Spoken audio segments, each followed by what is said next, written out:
안녕하십니까. 황태순TV의 황태순입니다. 2020년 10월 13일 화요일입니다. 봉숭아 학당, 참 봉숭아 학당. 우리가 그야말로 난장판인 경우를 봉숭아 학당이라고 하죠.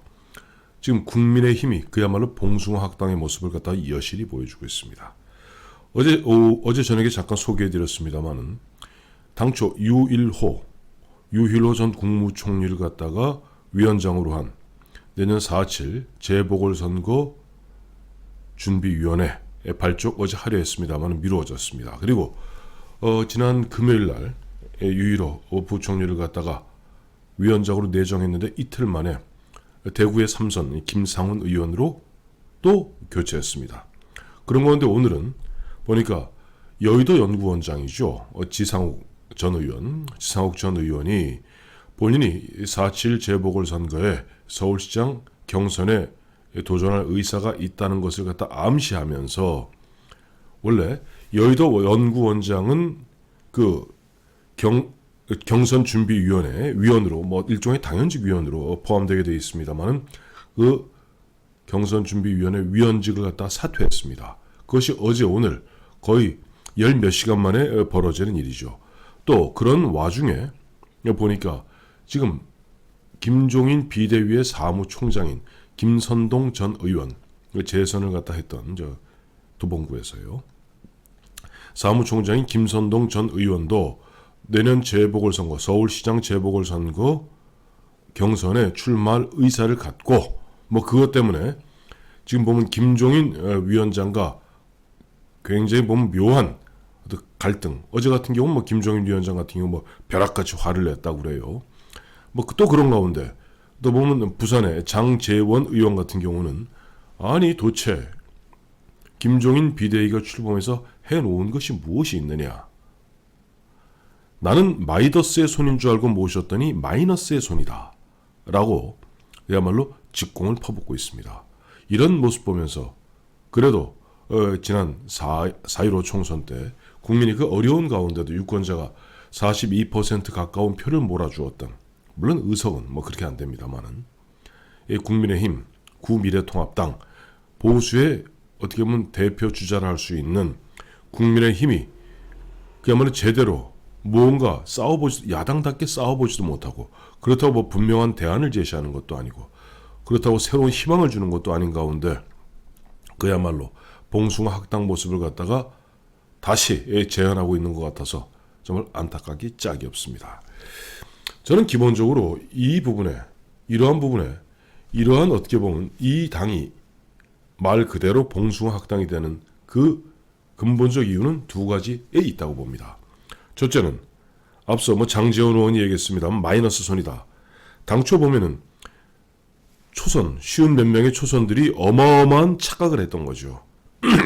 우리가 4.15 총선에서 대패했는데, 자, 김종인 박사가 예전에 2012년 그 당시 박근혜 비대위에서도 비대위원으로 경제민주화라는 그야말로 기기묘묘한 수를 써서 대통령을 만들고 총선을 이겼다 그러더라.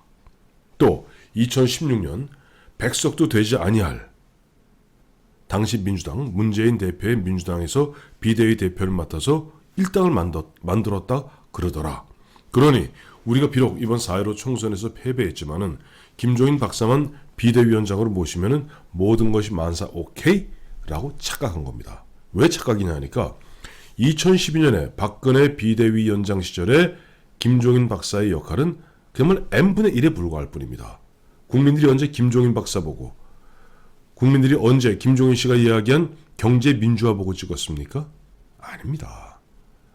박정희 대통령의 딸인 박근혜, 당시 후보가 잘할 것이라는 믿음 때문에 박근혜를 찍은 것이죠. 그래서 박근혜, 당시 후보가 51.6%로 대통령이 된 겁니다. 즉, 그 당에는 주인이 있었던 겁니다. 박근혜라는 강력한 주인이 있었기 때문에 그 강력한 주인의 그늘 밑에서 김종인 박사가 나름대로 제한된 역할을 할 수 있었던 겁니다.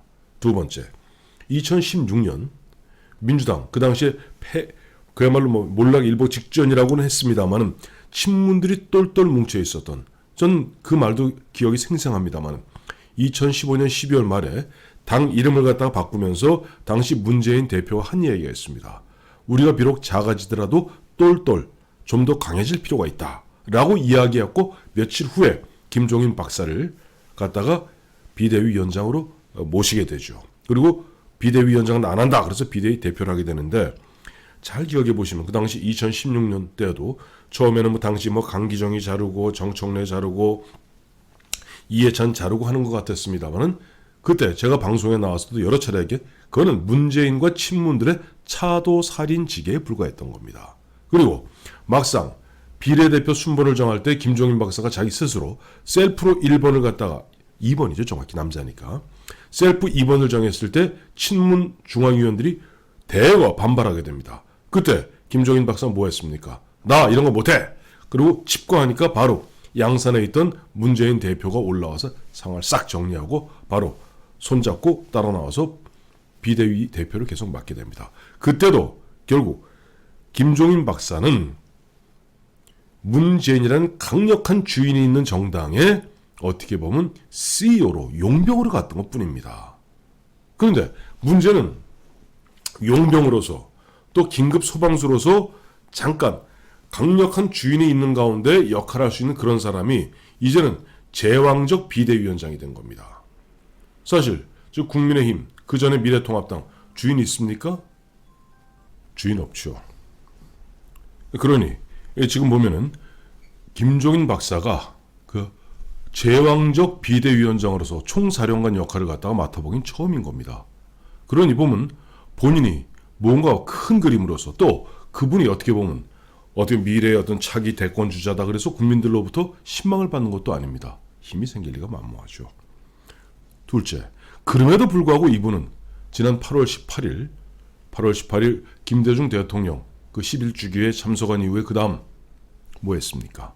광주 5.18 묘역 가서 무릎 털썩 꿇고 앉아서 사실상 대권 행보, 물론 본인의 입으로는 뭐 대권 나 그런 거 관심 없다 라고 이야기하고 있으면서, 그분이 하는 것은 뭐 기업 규제 3법, 이거는 과거 2016년에 민주당 대표 시절에 그 당시 발의했던 겁니다. 민주당 비대위 대표 시절에. 또 그 다음에 좌파들이 전과의 보도같이 그야말로 지금 이재명 지사를 비롯한 이런 사람들이 쓰고 있는 기본소득법 하자고 이야기하고 있으면서, 지금도 이야기가 뭐냐니까 어쨌든 대한민국의 정당은 국회 내에서 입법하고 있는 의원들을 중심으로 돌아갈 수밖에 없는 것이 현실입니다. 그런데 의원들하고 일체 상의도 없죠. 독선적으로 몰아붙이면서 또 본인이 대권 주자고 자기 이미지 업을 하려 하다 보니까 장지원 의원 얘기한 대로 마이너스 손, 즉 보니까 뺄셈의 정치라는 겁니다. 홍준표 너는 안 돼. 저 안철수 너는 안 돼.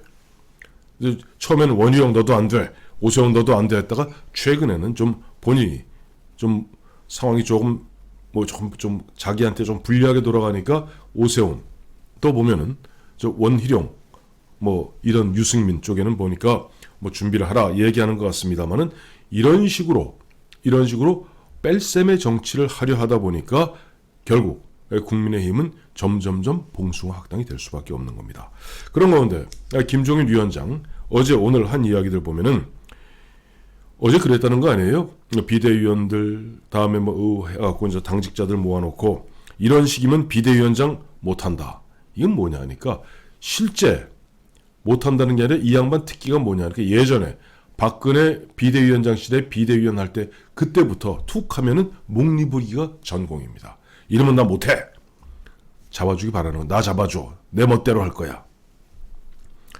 총선을 가졌던 긴장감을 계속 유지해야 한다. 이게 무슨 말이냐니까, 총선 참패 이후에 그 당시 주호영 원내대표, 그 직전에 심재철 원내대표가 자기를 갖다 비대위원장으로 모시지 않았습니까? 그때 그 마음, 그 초심을 갖고 여전히 무조건 내 뜻에 따라줘 하는 식의 목리입니다. 왜냐하니까 최근에 보니까 그와 같은 문재인 정부의 독선보다 더 심각한 독선과 아집을 보이고 있는 것이 김종인 비대위원장과 김종인 비대위다. 뭐 김종인 비대위 사실 별로 존재감도 없습니다. 다만 몇몇 친구들이 뭐 방송 등에 나와서 한마디 찍찍하는 것 뿐이죠.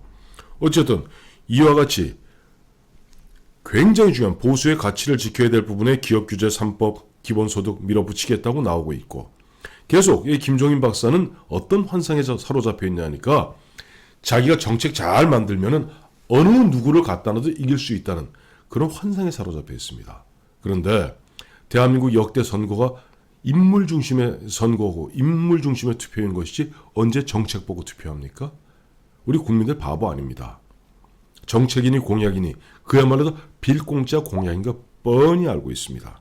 그런 가운데 앞서도 잠시 소개해드렸습니다마는 지금 자기 자신이 당대표입니다. 비대위원장이라는 게 당대표예요.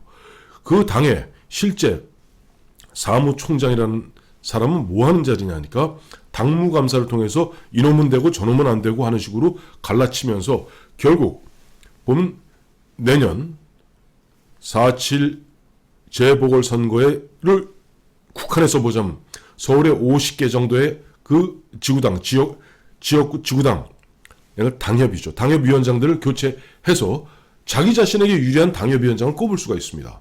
물론 앞으로 룰을 어떻게 만들지 모르겠습니다만은 통칭, 지금 민주당과 달리 이쪽 국민의힘, 미래통합당은 이른바 민심 50, 당심 50으로 대략 그렇게 구성되어 있습니다.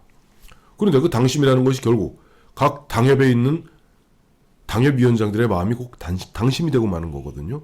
그러니 앞으로 내가 내년 4.7 재보궐선거에 서울시장 후보로 나오겠다라고 이미 야심을 갖고 있는 그 정치인이 사무총장으로서 이리저리 칼질한다면 그 공정성에 누가 문제를 제기하지 않을 수 있겠습니까? 더욱이 지금 지상욱 전 의원 같은 경우는 여의도 연구원장인데 여의도 연구원은 굉장히 중요한 겁니다. 왜냐하니까 저 민주당의 민주정책연구원도 마찬가지고 여의도 연구원도 통상적으로 여론조사를 비롯해서 여러 가지 정책의 기본 테마들을 만드는 그런 이른바 띵크탱크입니다. 근데 여의도 연구원장이 결국 내가 여의도 연구원장 직을 달고 대통령 후보 경선에 대통령이다. 서울시장 후보 경선에 나서겠다. 이것도 불공정이죠. 그러니까 지금 김종인 박사, 김종인 위원장이 제일 먼저 해야 될 것은 이런 겁니다. 우선 자기 자신이 사심을 내려놓기 어렵겠죠. 아직은. 크게 두 가지만 하시면 됩니다. 첫째, 일단 우선 김선동, 그 다음에 지상욱 두 고위 당직자들을 갖다 정리하십시오. 두 사람이 서울시장 후보 경선에 뛰려면 우선 당직을 다 내려놓아라. 두 번째, 그리고 지금 본인이 야말로 탑다운 방식으로 내가 점지한 사람으로 서울시장, 부산시장 이길 수 있다는 환상에서 깨어나야 됩니다. 더 세미 정치를 하셔야죠. 그래서 거기에는 홍준표 의원이 이야기한 대로 아니 서울시장 후보에 저 당에 있는 안철수랑 나중에 어떠한 형태로든지 야권 후보 단일화해야 될 거 아닙니까? 그리고 여기 지금 현재 국민의힘 내부에도 이 사람 저 사람 가림 안 해도 현역은 안 된다 이런 식으로 왜 김종인 위원장 자의적으로 그와 같은 바리케이트를 칩니까? 권영세 의원도 나올 수 있고 저 서초구청장 조은희도 나올 수 있고 또 윤희숙 의원도 나올 수 있고 또 여의도 연구원장을 그만둔다면 지상욱 또 김선동 다 나와서 선의의 경쟁을 통해서 그야말로 국민들이 좀 관심을 갖게 그렇게 유도하십시오. 지금 현재 봉숭아 학당 이런 식으로 당을 운영하니 계속 당 지지율은 정체고 처음 5개월 전으로 거의 다시 돌아가고 있는 거 아니겠습니까? 그러니 지금 김종인 위원장 목리 부린다고 영이 서겠습니까? 빨리 봉숭아 학당에서 벗어나기를 기대해 봅니다.